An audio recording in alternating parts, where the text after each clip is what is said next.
Mr. Barry Wilson, the Honorable Andrew Lam, distinguished guests, ladies and gentlemen, good morning. It is my great pleasure to join today's conference, where professionals and experts from local and worldwide gathered and share their insights and experience on new urban mobility. In the next couple of minutes, I would like to share with you some of the government's initiatives on future mobility in Hong Kong and how they may improve our public realm for all. With a view to maintaining a reliable, safe, smart, environmentally friendly, and highly efficient transport system in Hong Kong, the Transport Department commenced the Comprehensive Traffic and Transport Strategy Study in late 2021. Under this study, we are exploring how to optimize the use of our limited road space and also provide people-centric and efficient public transport services and promote green and active transport. Today, I'm going to share with you some of our recommendations and our ongoing work on enhancing the walkability and cycling in Hong Kong. First, let's talk about the autonomous vehicles development in Hong Kong. Although Hong Kong has one of the best public transport systems in the world, we are not immune to traffic congestion. We have one of the most dense and most heavily trafficked road networks in the world. Owing to limited land resources, the continued expansion of transport infrastructure to meet the ever-increasing traffic demand is unsustainable. Embracing advanced transport technologies to develop smart mobility is an important direction for our future. We will take advantage of the technological breakthroughs in recent years, such as the sensing detection, artificial intelligence, and big data analysis, so as to cope with the ever-growing traffic and transport demand in Hong Kong. As the global technology enters a new age, the development of autonomous vehicles has been proceeding rapidly in recent years. Autonomous vehicles can enhance the efficiency of mobility with less pressure on road expansion. It also has the advantage of eliminating human error and preventing improper driving behavior, thereby improving the road safety and reducing the occurrence of traffic disruption and incidents. As Hong Kong and the mainland have different driving systems in terms of left and right-hand driving, as well as the different traffic regulations, autonomous vehicles can avoid operational issues caused by different driving habits, thereby promoting the integration of the driving between mainland and Hong Kong, and facilitating the traffic mobility between the two places.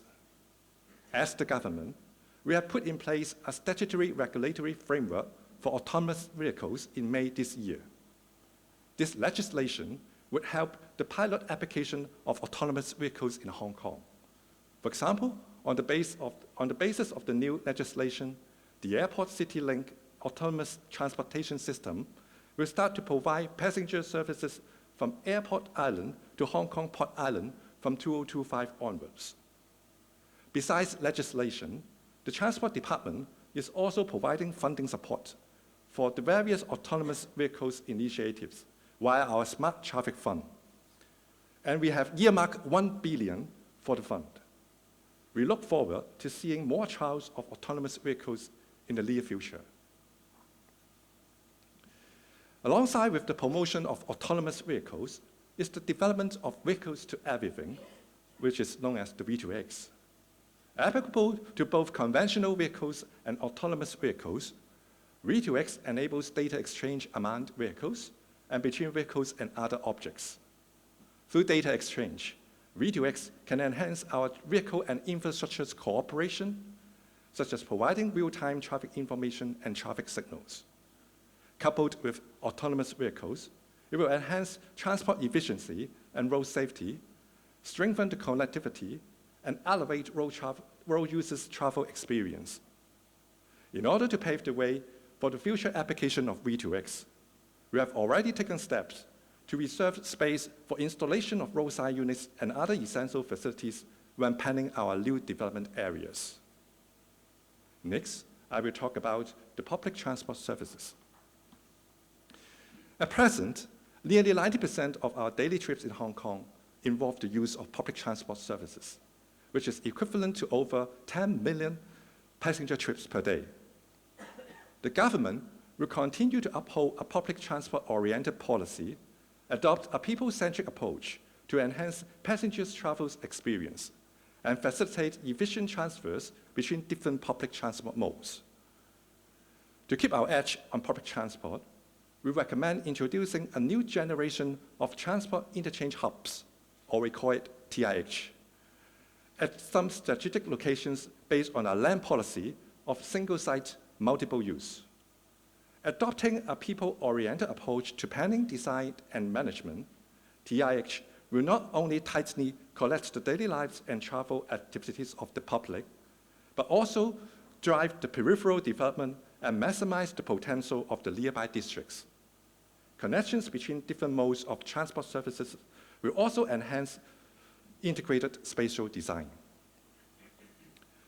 We will also widen on the TIH to combine cross-boundary and local public transport services, with a view to expanding the coverage of our one-hour commuting network between Hong Kong and Shenzhen, connecting the corresponding transport network in other cities of the Greater Bay Area, and better integrating Hong Kong into the overall national development.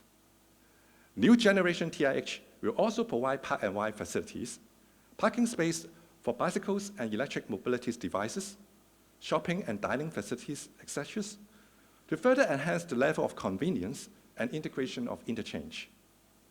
They will also become an important transport and development node of the neighboring areas through providing diversified one-stop transport facilities and ancillary services to elevate passengers' travel experience.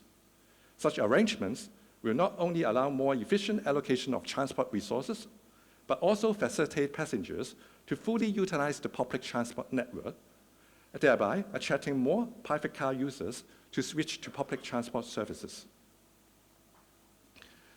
Apart from TIH, we are also exploring the introduction of an on-demand public transport mode on top of the regular public transport services.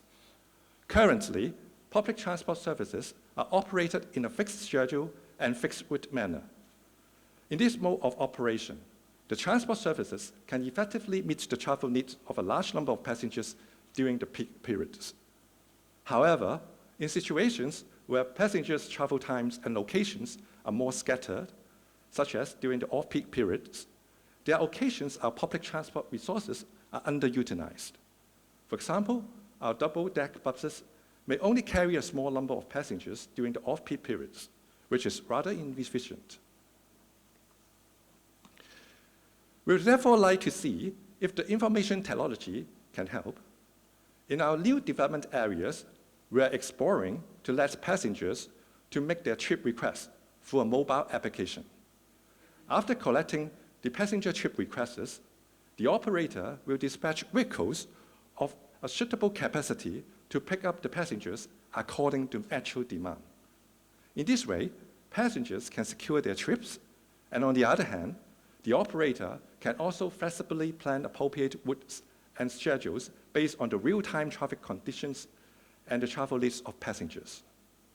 This new operation mode lends itself to some intra-district feeder services, allowing passengers to travel conveniently to our TIH or other locations within the district.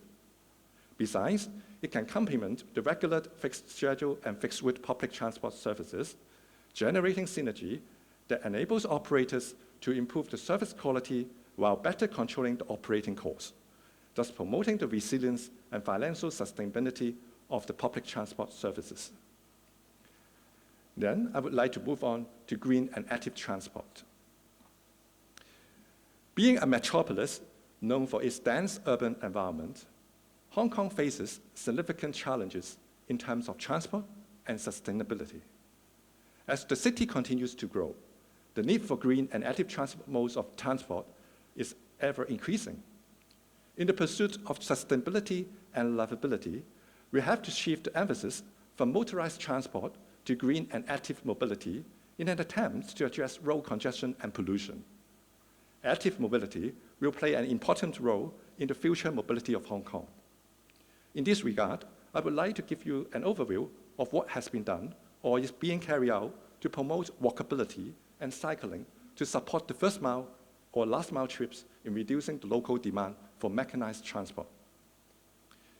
Being a natural mode of mobility, walking is an integral part of Hong Kong as a sustainable city.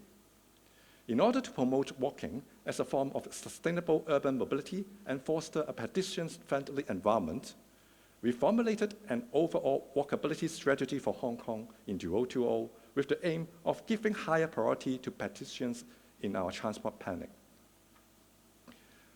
Our strategy deals with three major spatial components, namely walkable central business districts, walkable urban districts and towns, and walkable green and blue links. We encourage people to walk more by launching a series of initiatives under 4 pillars of walkability in a bid to develop Hong Kong into a walkable city, bringing transport, social, environmental, economic, and health benefits. Our first pillar of walkability is make it connected. Apart from proceeding with the existing walkability enhancement measures across the districts, such as footpath widening or provision of more pedestrian crossings, we have tested out new enhancement measures. For example, we have refined the design of vehicular run-in so as to provide a continuous footpath at uniform level, which is particularly more friendly to the elderly, making their journeys more connected. Our second pillar is make it safe. To enhance pedestrian safety, we conduct trials of low-speed limit zones of 30 km per hour. One of these zones is now located in Sam Shui Po, which is in the neighborhood of schools and public housing estates. A raised crossing with color dressing was also built to calm the traffic, thus enhancing pedestrian safety and connectivity. Since the end of 2022, we have progressively implemented more low-speed limits in various districts, including Kowloon City, Yuen Long, Sha Tin, as well as the Eastern District. Our third pillar of walkability is make it enjoyable. To reclaim spaces for pedestrians, we have decluttered non-essential traffic signs and adopted a minimum approach in the provision of pedestrian railings. We also provide covers at suitable locations to enhance the level of comfort for pedestrians, in particular for hospitals and public estates with more elderly. The last pillar is make it smart. To help pedestrians better plan their journeys, we have put in place a new pedestrian wayfinding system, which suits the local urban context. They have been rolled out at locations in the Eastern Kowloon Cultural District, Sam Shui Po, and Central. Besides, in view of the growing aging population in Hong Kong, we are exploring to adopt the octopus cut technology in some smart device. The idea is, when the elderly or the disabled persons take with them this smart device, and when they get close to a pedestrian crossing, the pedestrian flashing green time will be extended automatically for them, so they will have more time to cross the road. This helps to foster an age-friendly environment. Besides walking, green and active transport will also cover cycling and the use of electricity mobility device, or we know it as EMDs.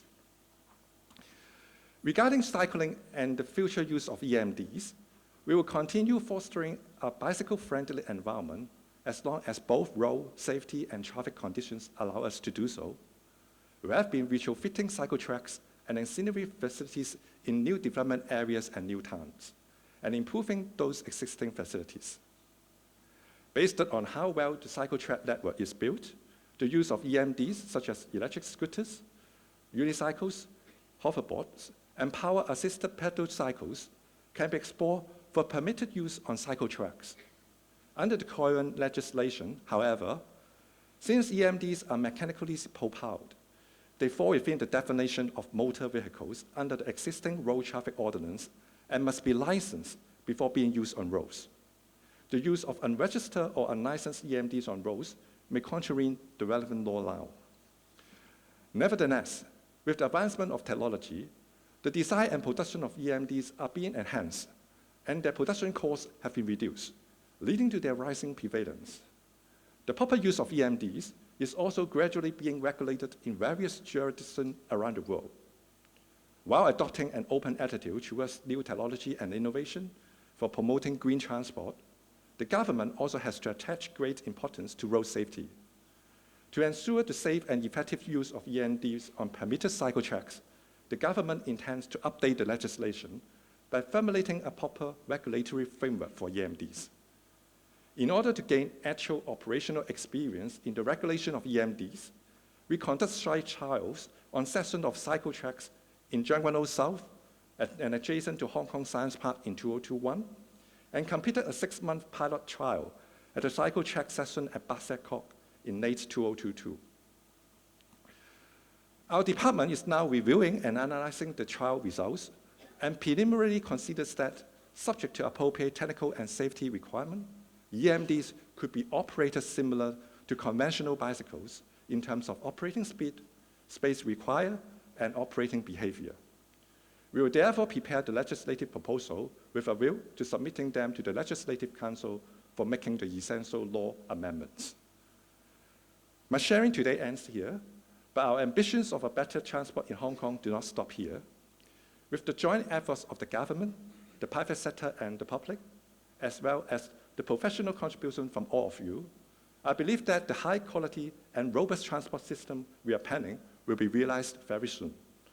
The government is formulating more transport facilities initiatives under our traffic and transport strategy study, and we are planning to share our initial recommendations very soon.